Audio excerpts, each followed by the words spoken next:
In the end, high explosives proved the saving factor. Artillery, naval shelling, and ton after ton of bombs. Limited by Hitler's personal plan to a narrow front, the enemy force was doomed to spend itself against a solid wall of explosives.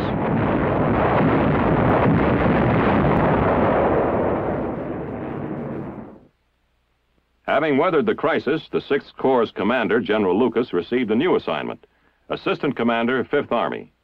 The new commander of the Anzio force was General Lucian K. Truscott, recently appointed deputy to General Lucas and former commander of the 3rd Division. What lay ahead was now up to him. This was the situation the new commander faced. He held a beachhead, but a smaller one. In the center, an ugly bulge remained, and there it stayed. The simple fact was, neither side had strength to do anything about it.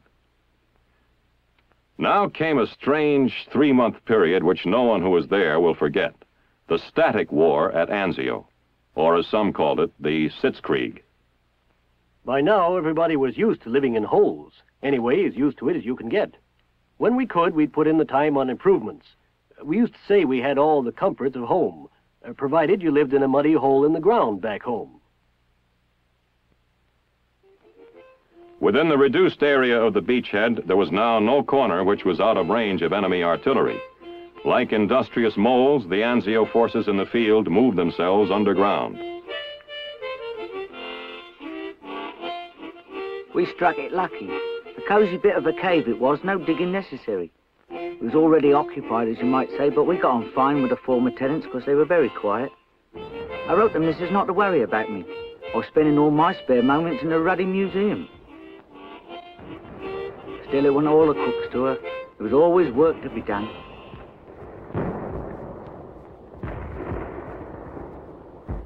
There was work, plenty. Daily, nightly, endlessly, there was the exchange of shells of varying sizes, weights, and types, fired out from and into the battered beachhead.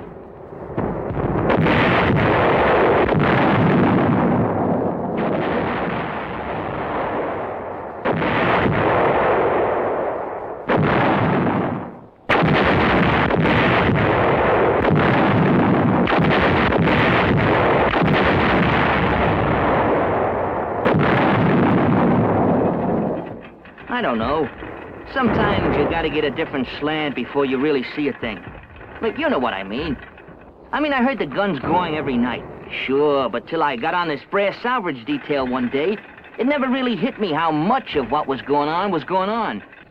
It made you wonder how there was any mountains left, much less, little stuff like houses and people. I tell you, you should have seen all that brass.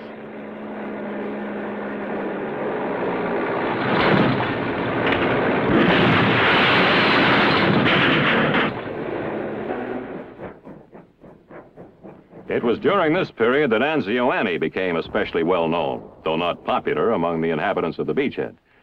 Actually, Anzio Annie was not one, but 2 huge German railway guns, called Robert and Leopold by the men who directed their fire into every corner of the crowded perimeter.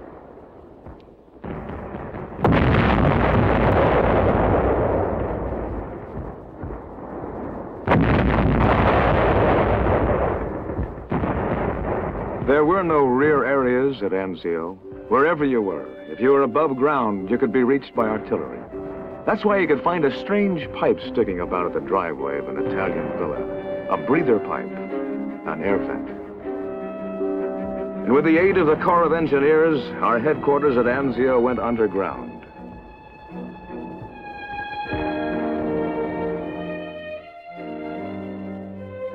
The main corridor gave you an idea of how big this specialized foxhole was. It ran just about a quarter of a mile in a straight line. And branching off from it, all the elements of an operating headquarters. Everything needed, underground.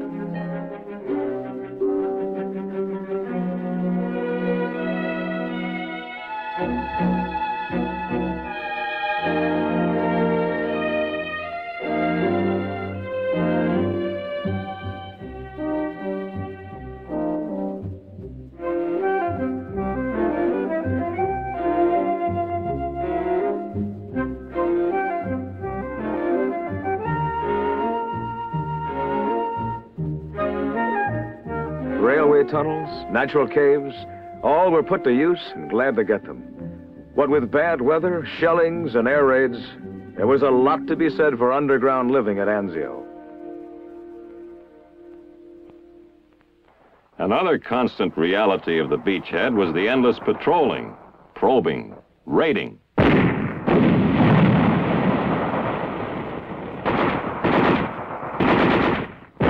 Mostly we went at night, but sometimes it'd be a daylight raid. Maybe some enemy people would sneak in and set up observation in some house. Then a raiding party would go in and take them out.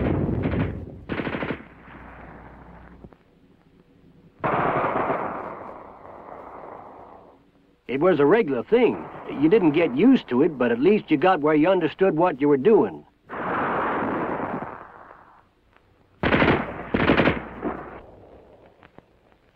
If you were lucky, you came back with everybody on their feet.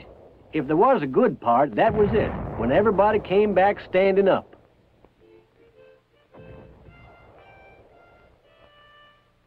There was a right funny side to it all, though.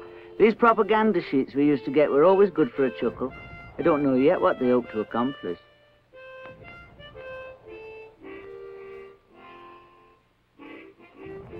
As time went on, there were days when it seemed like it was my dad's war all over again. Trenches, no man's land and all that. Quite often in the day, things would be so quiet you could hear small, distant sounds across the field.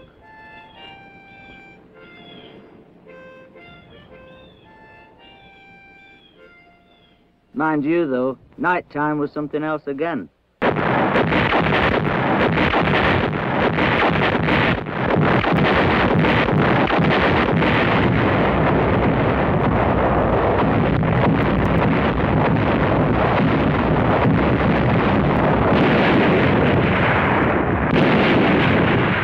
One night, in the bay, an ammunition ship was hit. It was like a great big fireworks display, but it wasn't good to think of the people who'd been on her.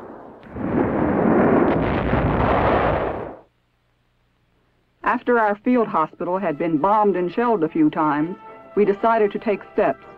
We couldn't go entirely underground, so we did the next best thing and built strong revetments into which the tents could be put. We nurses helped where we could. It was a huge job, but it was necessary. We'd been shelled so often, we came to be called Hell's Half Acre. In fact, some line soldiers would actually hide small wounds, rather than risk being sent over here. I'm not making this up. It actually happened.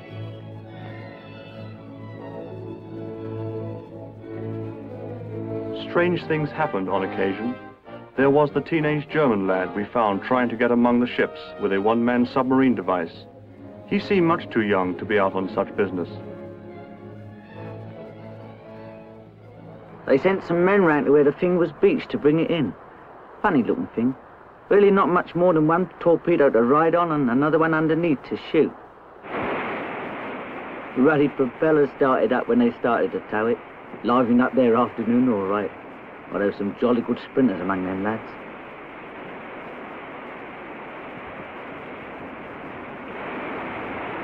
In the end, nothing happened at all. The thing simply stopped again. Sorry to present you with an anticlimax, but you know what? It happened in the middle of a time which was very much like that.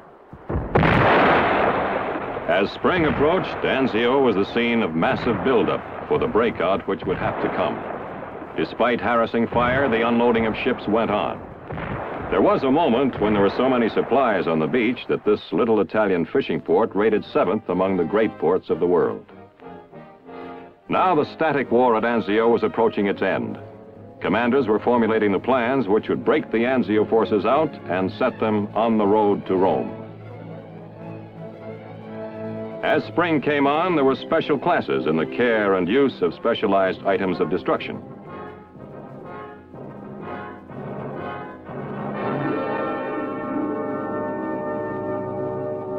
Rehearsal for the real thing. Near Anzio, a group of American commanders gathered to witness a demonstration. The 3rd Division commander, General Iron Mike O'Daniel, gave a graphic description to General Clark. As well he might, since it was a device of his own inventing which the officers had come to see. The old man called it a battle sled, and that was pretty accurate. All it was, you had a bunch of foxholes, only they were steel, and rigged up for towing behind a tank. That way, a squad of guys could stay in their holes for cover and move up at the same time. It's pretty neat. It never caught on, but in my book, it was a good idea.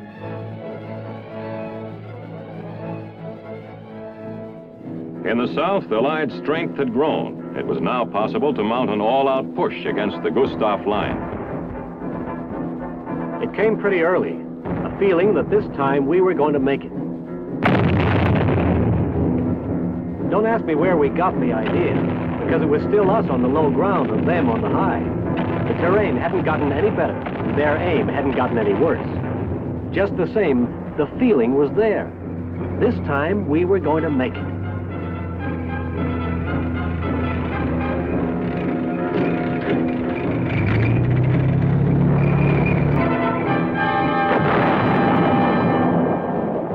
After a week of heavy fighting, it was clear that the forces in the South were, in fact, breaking through the unbreakable Gustav line.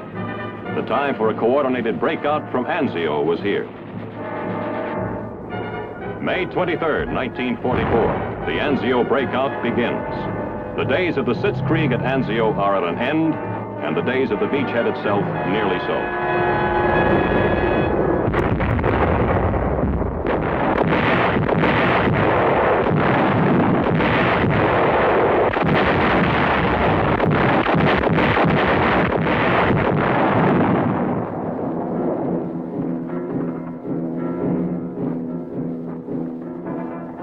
Coming out over grounds where both sides had been planning all sorts of little surprises for each other. You had to take it slow and watch your step. So it started slow, but at least we were moving at last.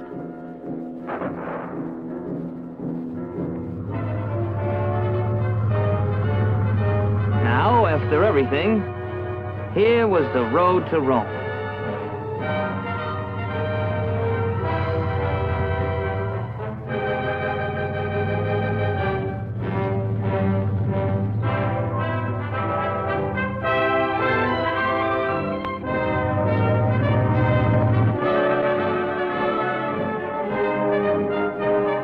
By June 4th, 1944, American troops were entering Rome.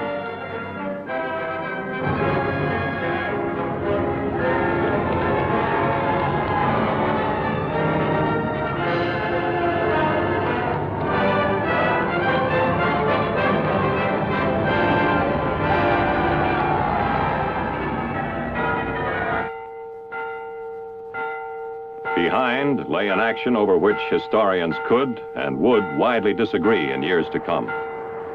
On the battered beachhead, our men had learned much. And perhaps the enemy had learned something too. He had done his best and his worst against the Americans and British at Anzio. And it had not been enough.